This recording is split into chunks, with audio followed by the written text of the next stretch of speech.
Assalamualaikum, perkenalkan nama saya Dia Aulia Febrianti dari Prodi Pendidikan Ekonomi semester 6 Universitas IFET Semarang. Kali ini saya akan membuat video yang bertujuan untuk memenuhi tugas ujian akhir semester pada mata kuliah Pembelajaran Ekonomi Digital. Saya memilih tema ekonomi dengan judul Perdagangan Internasional. Yang pertama, kita akan membahas apa sih perdagangan internasional itu. Nah, perdagangan internasional itu merupakan suatu aktivitas berdagang yang dilakukan oleh dua negara atau lebih. Ahli yaitu Wahanudipayana. Beliau mengatakan bahwa perdagangan internasional itu merupakan transaksi bisnis antara beberapa pihak yang melibatkan lebih dari satu negara. Perdagangan internasional dapat dilakukan oleh perseorangan maupun kelompok. Dalam dunia perdagangan internasional ada dua istilah yang tidak asing lagi, yaitu ada impor dan juga ekspor. Tujuan dari impor itu sendiri adalah untuk mencukupi kebutuhan dalam negeri, dan sedangkan tujuan dari ekspor adalah untuk mendapatkan laba. Di samping sini sudah saya contohkan, itu ada beberapa barang dan jasa pada perdagangan internasional. Ada seperti smartphone, ada juga seperti yang baru-baru saja kita viral, yaitu vaksin, yang hampir semua masyarakat itu menggunakan vaksin tersebut. Nah, ternyata untuk vaksin tersebut Indonesia mengimpor seperti vaksin Sinovac yang berasal dari Cina dan juga vaksin Pfizer yang berasal dari Jerman. Barang-barang tersebut itu bisa sampai ke tanah air ini dengan adanya transaksi pada perdagangan internasional. Nah, yang selanjutnya ada faktor-faktor pendorong perdagangan internasional. Apa sih yang menjadi latar belakang dari adanya kegiatan perdagangan internasional? Nah, di sini ada faktor-faktornya. Yang pertama itu ada perbedaan kemampuan produksi. Contohnya adalah misal suatu negara atau negara A dapat memproduksi barang, contohnya HP, dan negara B tidak dapat memproduksi yang negara A tersebut dapat produksi. Nah, negara B dapat melakukan impor dari negara A. Yang kedua, ada perbedaan sumber daya manusia. Perbedaan sumber daya manusia ini juga menjadi faktor adanya perdagangan internasional. Karena sumber daya manusia yang berkualitas juga akan menghasilkan produk-produk dan jasa yang berkualitas tinggi pula. Faktor pendorong perdagangan internasional yang ketiga ada perbedaan sumber daya alam, iklim, dan kesuburan tanah. Contohnya saja, pada negara Arab Saudi itu kan dia merupakan negara yang sebagian besar itu gurun pasir, sedangkan kalau di Indonesia itu sebagian besar lainnya adalah pertanian atau kita biasa sebut dengan negara agraris. Nah, dua negara ini dia dapat melakukan perdagangan internasional.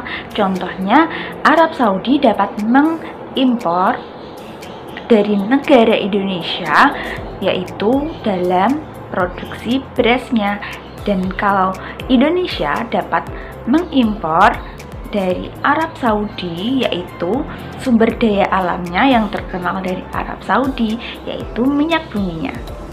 Faktor yang keempat ada perbedaan kemajuan ilmu pengetahuan dan teknologi.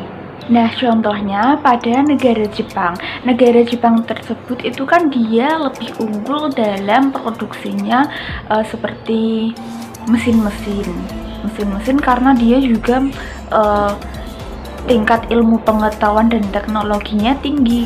Maka Indonesia dapat mengimpor mesin-mesin tersebut dari negara Jepang.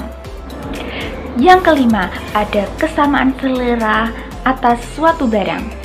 Di samping sini sudah saya tampilkan, itu ada beberapa produk-produk dan brand ternama yang ada di Indonesia. Nah, brand-brand tersebut itu ternyata dia bukan asli dari Indonesia. Indonesia mengimpor barang-barang tersebut karena kesamaan selera atas suatu barang antara Indonesia dan juga warga di luar negeri. Manfaat perdagangan internasional. Nah, secara umum manfaat dari perdagangan internasional yaitu untuk mencukupi kebutuhan dalam negeri dan mendapatkan keuntungan atau laba. Nah, di sini ada spesifikasi dari manfaatnya. Yang pertama itu ada membentuk hubungan persahabatan antar negara. Tidak bisa dipungkiri kalau terjalinnya komunikasi antar dua negara yang melakukan bisnis itu jalin hubungan persahabatan yang baik antar kedua belah pihak negara. Yang kedua, ada mengurangi tingkat pengangguran.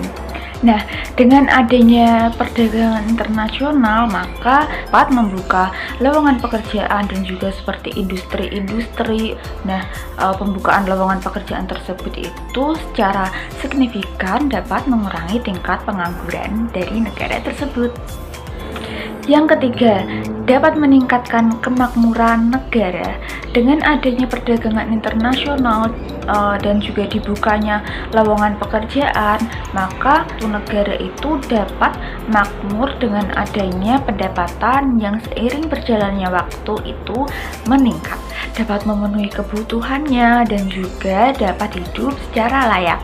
Yang keempat, ada menjaga stabilitas harga. Karena dengan adanya perdagangan internasional, maka stok barang itu terjaga.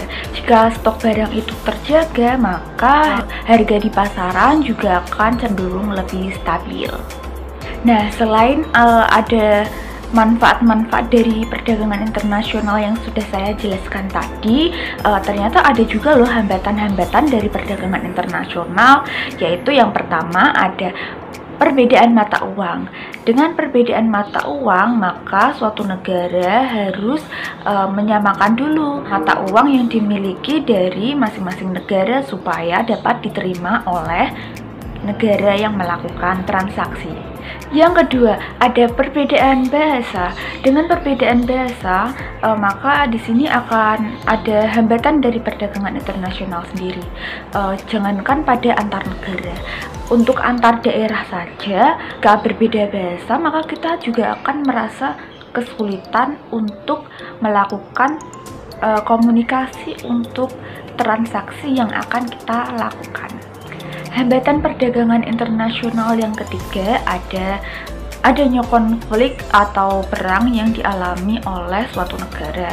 Nah, contohnya seperti negara Ukraina dan Rusia yang sedang mengalami peperangan, maka dua negara tersebut itu tidak mendukung untuk berjalannya perdagangan internasional karena untuk faktor keamanan daripada negara tersebut saja kurang kondusif, apalagi untuk melakukan kegiatan-kegiatan seperti perdagangan.